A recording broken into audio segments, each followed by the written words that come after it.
El silencio de aquella noche era diferente. No era el silencio tranquilo que conocía. Era pesado, como si el aire mismo supiera lo que estaba por venir. Antes de continuar, necesito que me digas desde dónde me estás viendo y si ya estás suscrito, porque lo que voy a contar cambió mi vida para siempre. Mi familia era de las más respetadas en el pueblo. Teníamos una hacienda grande, con campos de café que se extendían hasta donde alcanzaba la vista. Y teníamos a Manuel. Manuel no era como los otros trabajadores. Era prácticamente un esclavo, aunque en los papeles figuraba como empleado. Lo recuerdo desde que era niña, siempre callado, siempre con la mirada baja. Mi padre lo trataba como a un animal, lo hacía dormir en el establo, comer las sobras. Pero esa noche vi algo diferente en sus ojos cuando me miraba durante la cena. Eran las 11 cuando escuché los pasos en el corredor. Al principio pensé que era mi madre, que solía dar vueltas por la casa cuando no podía dormir. Pero el sonido era diferente, más pesado, más amenazador. La puerta de mi habitación se abrió lentamente. El chirrido de las bisagras fue como un grito en medio de la noche. Y allí estaba él, una sombra recortada contra la luz tenue del pasillo. No tuve tiempo de gritar. Sus manos eran ásperas, olían a tierra y sudor. Me tapó la boca con tanta fuerza que sentí que me ahogaba. «Si gritas, mato a tu hermana pequeña», susurró. Su aliento a alcohol me revolvió el estómago. Todo pasó como en una pesadilla. El dolor, la humillación, el miedo paralizante. Las sábanas que tanto me gustaban, las que mi abuela había bordado, quedaron manchadas con mi sangre y mis lágrimas.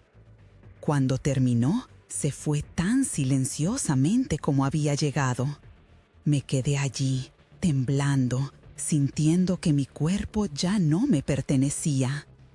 El amanecer me encontró sentada en la esquina de mi habitación, abrazando mis rodillas. No le dije nada a nadie. ¿Quién me creería? Manuel era el empleado más antiguo, el que conocía todos los secretos de la familia. Pero algo cambió en él después de esa noche. Empezó a mirarme diferente, con una mezcla de culpa y desafío. Las semanas siguientes fueron un infierno. Cada vez que lo veía en el patio, cada vez que escuchaba sus pasos, mi corazón se detenía. Empecé a dormir con un cuchillo bajo la almohada. Un mes después, durante la cena, Manuel entró al comedor con una expresión que nunca le había visto. Se plantó frente a mi padre y por primera vez lo miró directamente a los ojos. «Tengo algo que decirle», anunció. Mi mundo se detuvo. El tenedor que sostenía cayó sobre el plato con un ruido que pareció un trueno. ¿Lo iba a confesar? ¿Iba a destruir a mi familia con la verdad? Pero lo que sucedió después, nadie podría haberlo imaginado. Manuel sacó un sobre arrugado de su bolsillo. Mi padre, irritado por su atrevimiento, estuvo a punto de echarlo, pero algo en la mirada de Manuel lo detuvo. «Este sobre», dijo Manuel, «contiene la verdad sobre la muerte de su hermano hace 20 años». Vi cómo el color abandonaba el rostro de mi padre. Mi madre dejó caer su copa de vino. Lo que Manuel reveló esa noche cambiaría no solo mi vida, sino la historia entera de nuestra familia. Porque lo que guardaba en ese sobre era más oscuro que lo que me había hecho a mí. Mucho más oscuro. Y mientras todos estaban distraídos con su revelación, vi algo en sus ojos que me heló la sangre. Una promesa silenciosa de que esto no había terminado, de que lo peor estaba por venir. Esta historia continuará en la parte 2, donde descubrirán por qué Manuel guardó ese secreto durante tanto tiempo y cómo su venganza apenas estaba comenzando, porque esa noche, en medio de gritos y acusaciones, nadie notó que Ever había desaparecido, y con él se llevó algo más que solo secretos. Jamás olvidaré la forma en que Manuel depositó ese sobre en la mesa. El sonido del papel contra la madera resonó como un disparo en medio del silencio. Mi padre se levantó tan rápido que la silla cayó hacia atrás. Sus manos temblaban cuando intentó echar a Manuel, pero algo lo detuvo. Esa mirada, esos ojos que conocían demasiado. Este sobre contiene la verdad sobre la muerte de su hermano hace 20 años, pronunció Manuel, saboreando cada palabra como si fuera veneno. El color abandonó el rostro de mi padre como si le hubieran drenado la vida. La copa de mi madre se estrelló contra el suelo, fragmentándose en 1000 pedazos, como nuestra familia estaba a punto de hacerlo. ¿De qué está hablando?, grité, pero nadie me escuchó. Las palabras de Manuel habían creado un vacío que absorbía todo el aire de la habitación. Tu tío no murió en un accidente, continuó Manuel, y tu padre lo sabe perfectamente. Mi padre se dejó caer en otra silla, derrotado. No puedes probar nada, murmuró, pero sus ojos decían otra cosa. ¿Estás seguro, Roberto? Porque tengo las cartas, las fotos, los documentos que Carmen escondió todos estos años. El nombre de mi tía Carmen fue como una bofetada. Ella había muerto hace apenas un mes, llevándose aparentemente todos sus secretos a la tumba. Roberto, mi madre, se acercó a mi padre. ¿De qué está hablando? ¿Qué hiciste? Manuel extrajo una fotografía del sobre, la deslizó sobre la mesa como quien reparte cartas en un juego macabro. Era una imagen de mi tío, pero no como lo recordaba en las fotos familiares. Esta lo mostraba discutiendo con mi padre, sus rostros distorsionados por la ira. La fecha en el reverso, señaló Manuel, 2 días antes de su muerte. Mi madre tomó la foto con manos temblorosas. Roberto, esto fue en la fábrica, la noche que, completó Manuel, la noche que decidiste que tu hermano sabía demasiado, la noche que lo silenciaste para siempre. Mi padre se levantó de golpe. Cállate, no sabes nada, no entiendes lo que pasó. ¿No? ¿Y qué hay de los documentos que probaban el fraude, los que tu hermano amenazó con presentar? Vi a mi madre llevarse las manos al rostro, ahogando un sollozo. Todo lo que creíamos saber sobre nuestra familia se desmoronaba como un castillo de naipes. Pero eso no es todo, continuó Manuel. Hay algo más en este sobre, algo que conecta ese pasado con el presente, con lo que me hiciste a mí. En ese momento, un escalofrío recorrió mi espalda. La forma en que me miró, había algo más, algo personal. Manuel, susurré, ¿qué estás diciendo? Manuel extrajo una fotografía del sobre, la deslizó sobre la mesa como quien reparte cartas en un juego macabro. Era una imagen de mi tío, pero no como lo recordaba en las fotos familiares. Esta lo mostraba discutiendo con mi padre, sus rostros distorsionados por la ira. La fecha en el reverso, señaló Manuel, 2 días antes de su muerte. Mi madre tomó la foto con manos temblorosas. Roberto, esto fue en la fábrica, la noche que decidiste que tu hermano sabía demasiado, completó Manuel, la noche que lo silenciaste para siempre. Mi padre se levantó de golpe. Cállate, no sabes nada, no entiendes lo que pasó. ¿No? ¿Y qué hay de los documentos que probaban el fraude? ¿Los que tu hermano amenazó con presentar? Vi a mi madre llevarse las manos al rostro, ahogando un sollozo. Todo lo que creíamos saber sobre nuestra familia se desmoronaba como un castillo de naipes. Pero eso no es todo, continuó Manuel. Hay algo más en este sobre, algo que conecta ese pasado con el presente, con lo que me hiciste a mí. En ese momento, un escalofrío recorrió mi espalda. La forma en que me miró, había algo más, algo personal. Manuel, susurré, ¿qué estás diciendo? Manuel, frío, calculado. Tu padre no solo mató a su hermano, también destruyó otras vidas, como la mía, como la de mi madre. El silencio que siguió fue ensordecedor. Mi padre parecía haber envejecido 10 años en minutos. Tu tío era mi padre, Elena, soltó Manuel finalmente. Y tu padre no solo lo mató, también nos robó todo lo que nos pertenecía. Mi mundo se detuvo. Las palabras flotaban en el aire como cuchillas. Y ahora, continuó Manuel, es tiempo de que todos paguen. Cuando me di cuenta, ya era tarde. Manuel había desaparecido, llevándose consigo no solo el sobre, sino también algo más valioso. Porque, en medio del caos, nadie notó que se había llevado el testamento de mi tía Carmen, el documento que podría destruir no solo a mi padre, sino a toda nuestra familia. Nunca imaginé que la peor noche de mi vida empezaría con un silencio tan profundo que podría cortar el aire.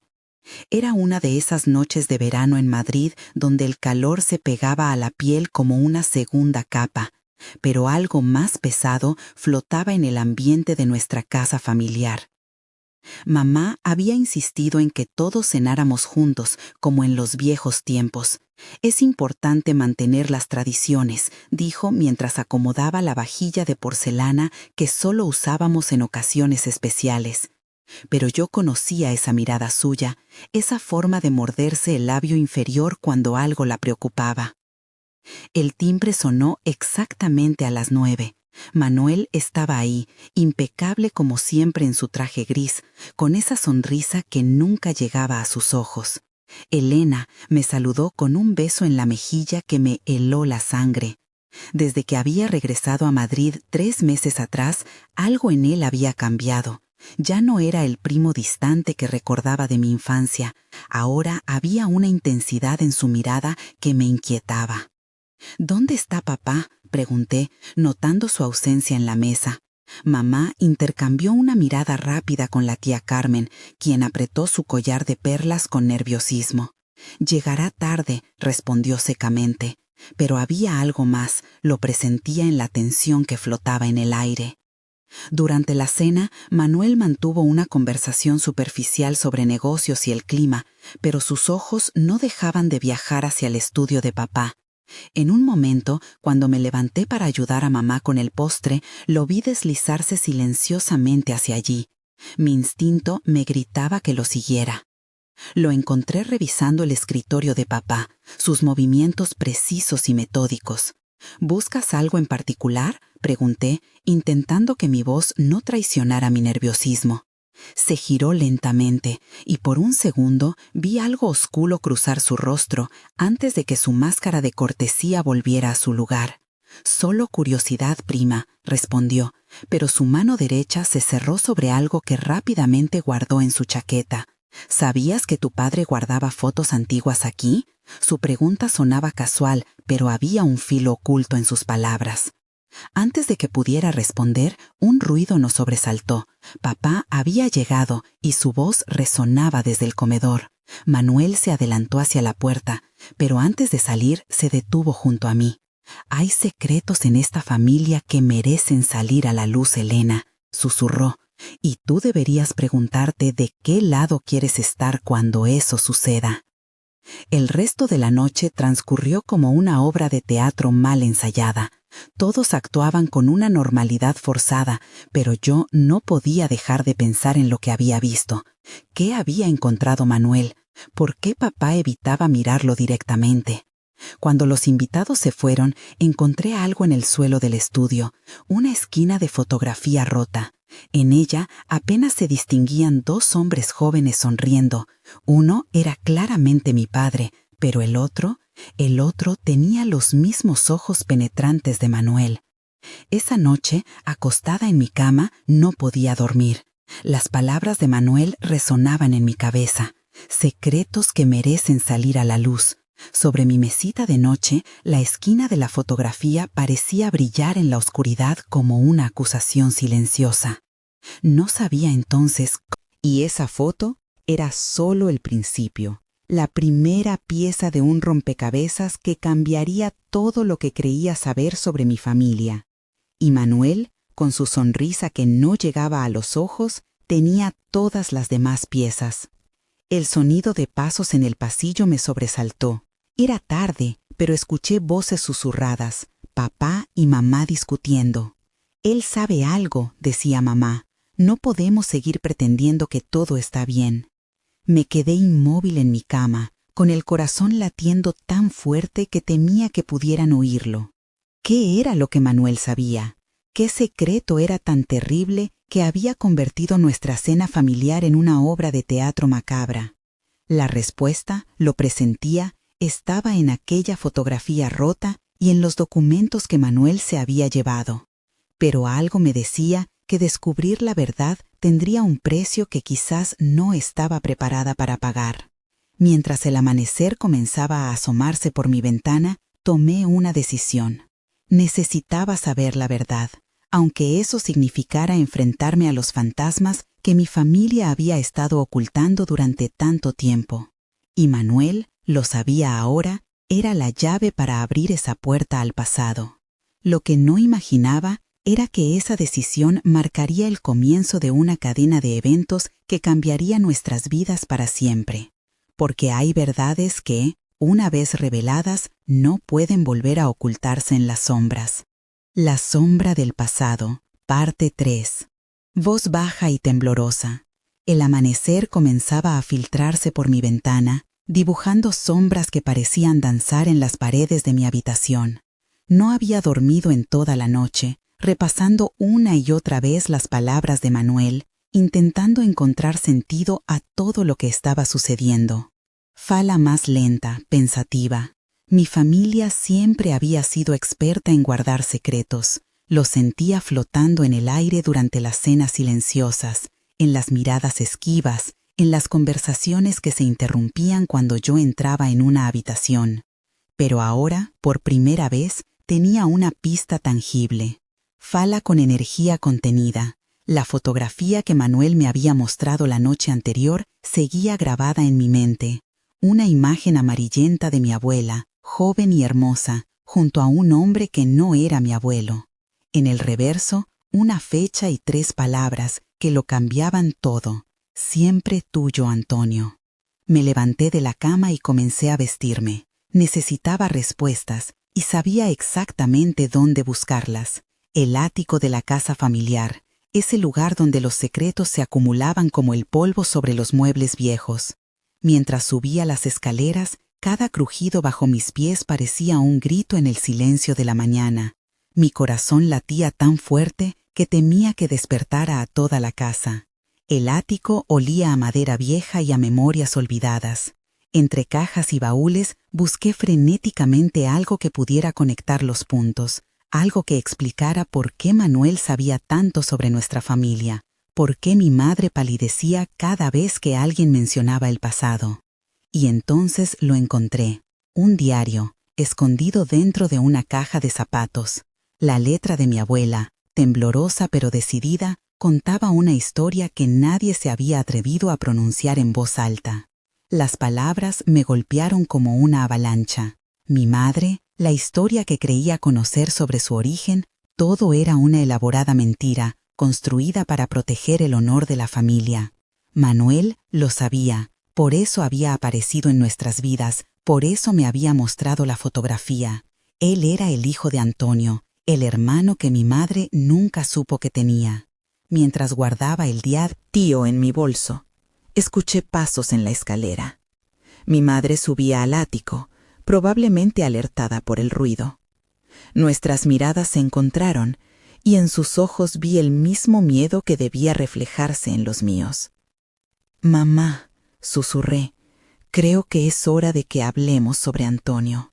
El color abandonó su rostro y por un momento pensé que se desmayaría, pero se mantuvo firme, apoyándose en el marco de la puerta.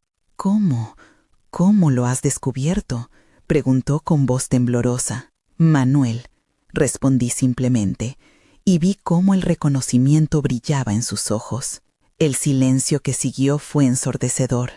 Mientras el sol continuaba su ascenso, iluminando el polvoriento ático con una luz dorada, comprendí que estábamos al borde de un precipicio. La verdad que tanto había buscado estaba allí, lista para ser revelada, pero el precio podría ser más alto de lo que ninguna de las dos estábamos preparadas para pagar, porque hay secretos que, una vez revelados, tienen el poder de destruir los cimientos sobre los que hemos construido nuestras vidas. Y mientras sostenía el diario de mi abuela entre mis manos temblorosas, supe que ya no había vuelta atrás. La verdad, como un río desbordado, estaba a punto de arrastrarnos a todos en su corriente. Nunca imaginé que la peor noche de mi vida empezara con un silencio. Ese silencio espeso que se instala cuando sabes que algo terrible está por suceder. Antonio siempre había sido el preferido de la familia. Mi tío, el hermano menor de papá, con su sonrisa perfecta y sus modales impecables. Todos lo adoraban, todos menos yo. Aquella noche de diciembre, mientras la familia celebraba la Nochebuena, lo vi. La manera en que miraba a mi prima pequeña, María, la misma mirada que solía dirigirme a mí cuando tenía su edad. Intenté advertirles, les dije a mis padres, a mis tíos, pero nadie quiso escuchar. «Estás celosa», decían. «Antonio es un santo. Deja de inventar historias». Esa noche, mientras todos dormían, lo encontré.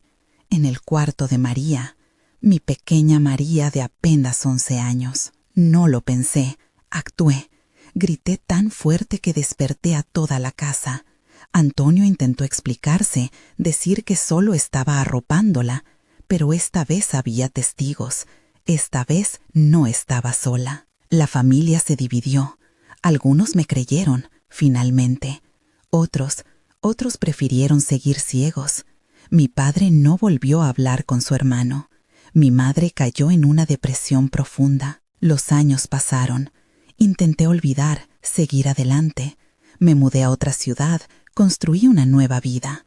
Pero las pesadillas nunca cesaron. Hasta que hace una semana recibí una llamada. María, mi prima, ahora una mujer de 25 años, quería verme. Nos encontramos en un café. Sus manos temblaban mientras sostenía su taza. «Tenías razón», me dijo. «Siempre tuviste razón». Y entonces me mostró las cartas que Antonio había estado enviando a otras niñas, cartas que probaban que nunca había parado. Esta vez no estamos solas, somos muchas, y ya no somos niñas asustadas. Mañana iremos a la policía, todas juntas, con pruebas, con testimonios, con la verdad que durante tanto tiempo intentaron silenciar. Porque hay monstruos que se esconden tras sonrisas perfectas y modales impecables. Y hay silencios que gritan más fuerte que cualquier palabra. Noche de diciembre, 1976. Esta noche, mientras escribo esto, pienso en todas las niñas que como yo, como María, guardaron silencio. Ya no más. El silencio se acabó y esta vez Esta vez nos van a escuchar, porque la verdad, como un río contenido por demasiado tiempo, finalmente ha encontrado su cauce, y nada ni nadie podrá detenerla.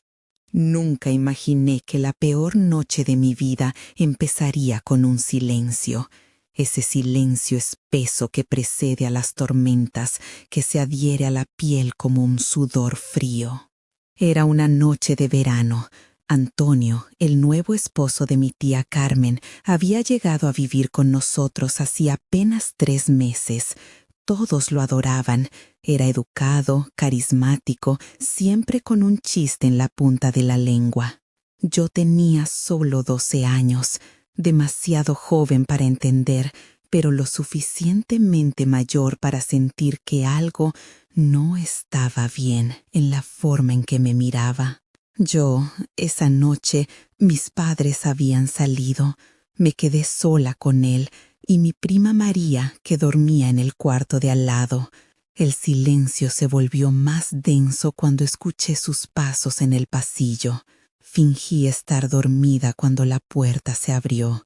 Su respiración pesada, el crujido de las tablas del piso. Y entonces grité tan fuerte que María se despertó. Él salió corriendo, pero el daño ya estaba hecho. Nadie me creyó. Antonio es un santo, decían. Estás confundida, insistían. Son cosas de niña, minimizaban. Me obligaron a vivir bajo el mismo techo que él, a sentarme en la misma mesa, a sonreír en las fotos familiares como si nada hubiera pasado. Las pesadillas nunca cesaron. Cada noche revivía ese momento, ese silencio, esos pasos. Me convertí en una sombra de mí misma, hasta que hace una semana recibí una llamada. María, ahora una mujer de 25 años, quería verme. Sus manos temblaban mientras sostenía las cartas que Antonio había estado enviando a otras niñas. No éramos las únicas, nunca lo fuimos. Esta vez no nos callaremos.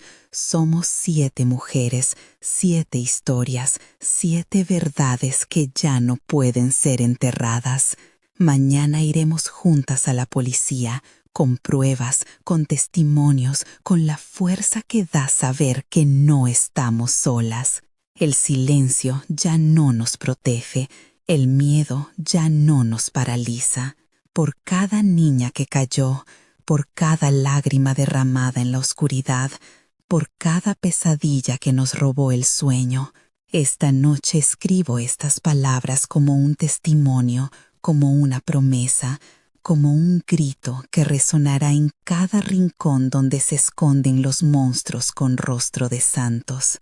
Porque la verdad, como un río contenido por demasiado tiempo, finalmente ha encontrado su cauce. Y esta vez nos van a escuchar. Y quizás, solo quizás, alguna otra niña que esté viviendo su propio silencio encuentre en nuestra voz la fuerza para romper el suyo. Si estás leyendo esto y te sientes identificada, no estás sola, nunca más lo estarás, porque cuando una voz se alza, otras la siguen, y juntas somos imparables.